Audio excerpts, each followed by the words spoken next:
Hello and welcome to the next in our series of transition videos for Sandwell Council. This one's all about applying for secondary school, so if you're currently in year 5 or soon to start year 6. First, some key dates and facts for you.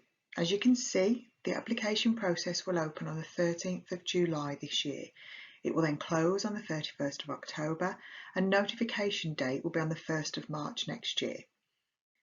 You need to know that it is not a first come first served basis. It's not a race. You don't win any extra points or any extra credit for being some of the first to apply.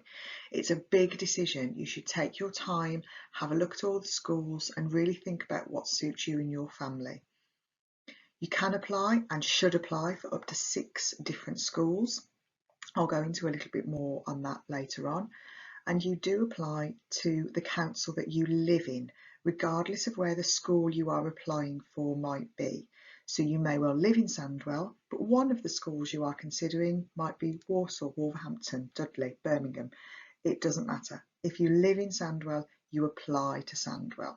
The way I like to think of it is whoever takes your bins deals with your schools.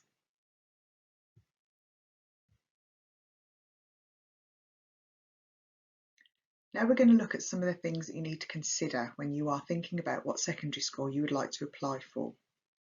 Your experience is absolutely key. What you think of the school, what you think of the staff and the children and the policies and the uniform and all the things that really matter. It doesn't matter what anybody else thinks of that school. Everybody has different experiences. What is right for one family might not be right for the next. We are so lucky in Sandwell. We've got 19 fantastic mainstream schools, all of which have got an absolute abundance of really positive things going for them. But there's still going to be one that suits your family. You need to think about an awful lot of things, but the main thing is where is right for your child and your family.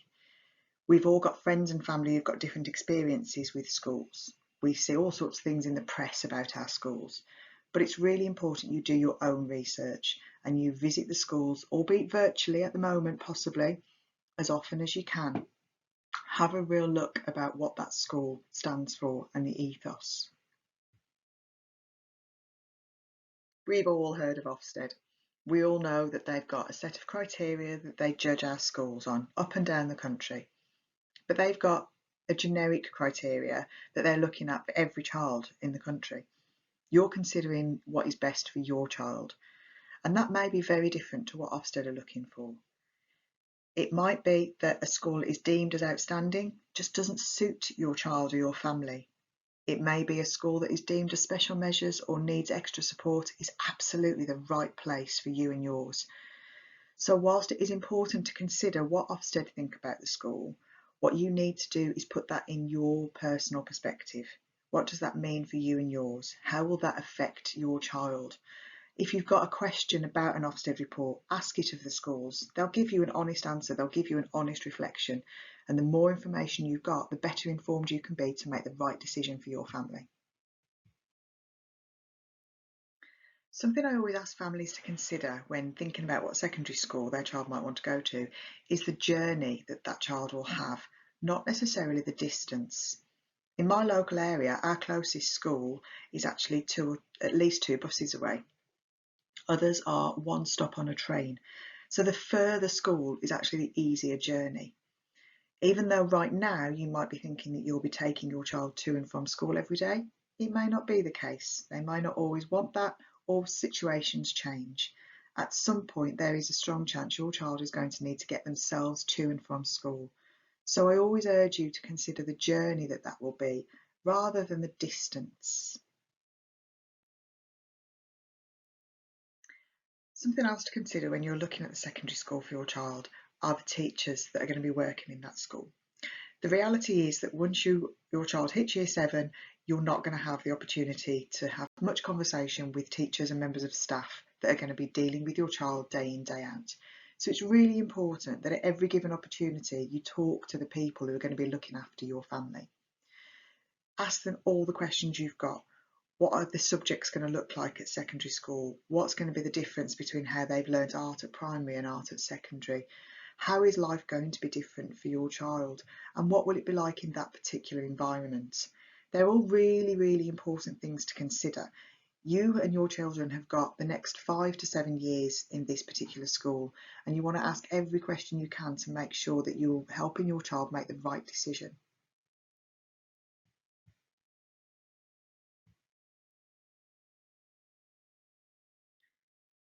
One of the big things that need to be considered when you're looking for secondary schools are the criteria that you and your family need to meet in order to be offered a place.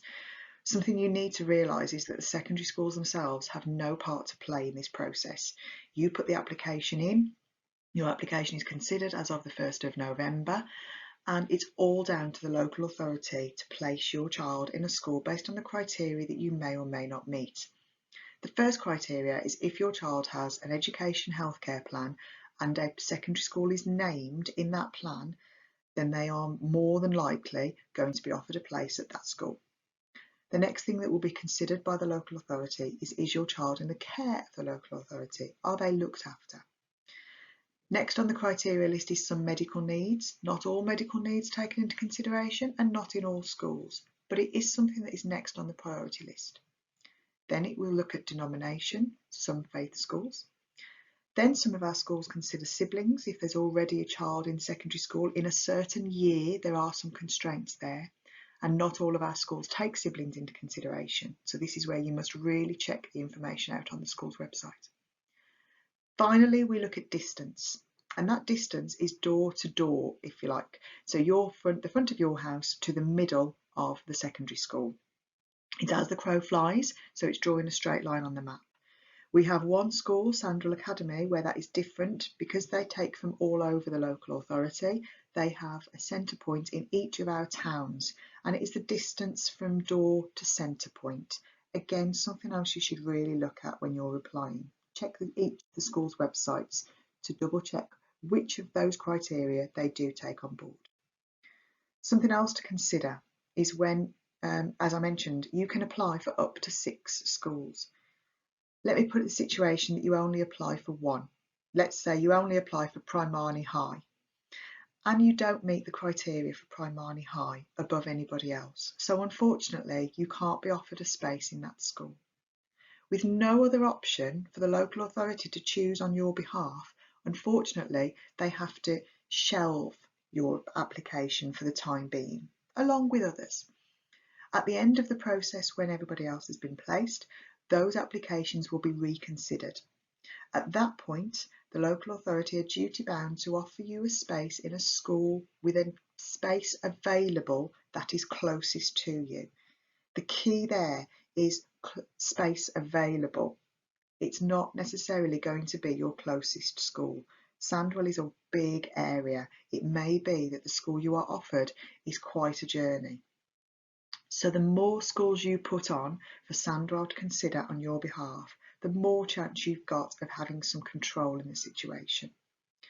I should add here that if you are looking at a grammar school, then you must put that on your local authority form, and you must also sit a test. The final thing to think about is some of our schools have additional forms to complete.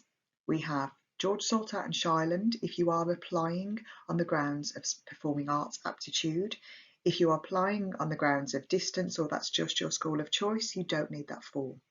Same goes for Wood Green and Sandwell Academy if you are applying for sport, and for Stuart Bathurst and St Michael's if you are applying on denominational grounds. If none of those things fit you, but you still want to apply for a place at those schools, you do not need the additional forms. Please do check the Sandwell website and the website of all of those individual schools to make sure that you are or you're not doing the right thing with filling the forms in. It's really important that we get the timing right on everything. Some of those forms need to be in before the closing date. Again, I remind you, we don't have any grammar schools in Sandwell, but if you want to put a grammar school on your form, you must have completed the additional forms for that school and sit tests. Some of our schools also hold tests. They are not pass or fail, they are not grammar school tests. They are simply to band children that are then offered a place. It's quite a complex process, so you will need to speak to individual schools to find out more detail, but I can assure you any test you might sit in a Sandwell school will not bear any relevance to if you are offered a place at that school or not. Here I've put some links to our secondary schools. The next 2 pages will have all of our secondary schools and they are in alphabetical order.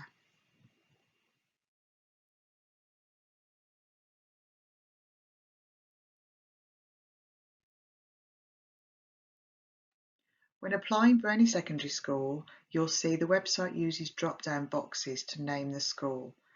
You will note that we have 4 Ormiston Academy schools in the borough. We also have 3 Q3 schools. So please take care when using the drop-down box to make sure you are getting the appropriate Ormiston or Q3 school if they are one of the schools you are applying for.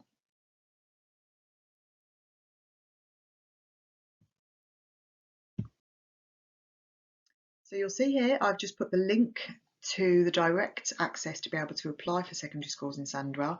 Remember, the process doesn't open until the 13th of July, but it closes on the 31st of October. So you have got plenty of time to make some of the decisions that you need to make, speak to the schools, visit them, whether it be virtually or if we get the opportunity to actually visit the schools in person.